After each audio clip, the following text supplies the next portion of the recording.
Welcome to my Canva course. Today is our class number 1, and in this class, we will understand Canva's basic interface in a simple way. When you open Canva, the first thing you see is the home screen.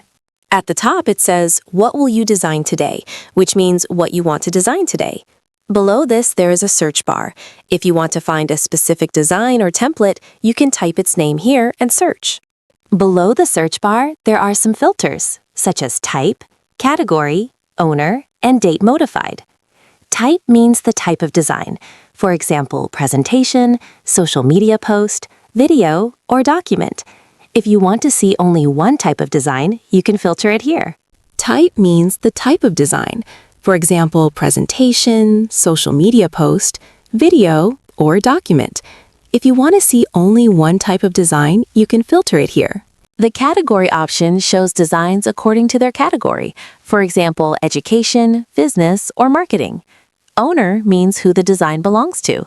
It shows whether the design is yours, a team member's, or a Canva template.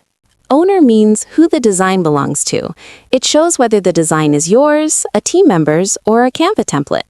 Date modified means when the design was last edited. With this, you can easily find your latest or older designs. If you look on the left side, there is a sidebar menu. From here, you can access Create, Home, Projects, and Templates. In the center, there are different design categories. Magic Layers is an AI feature in Canva that automatically separates elements in a design into different layers, so you can easily move, resize, or edit each element, such as presentation, social media, video, document, and website.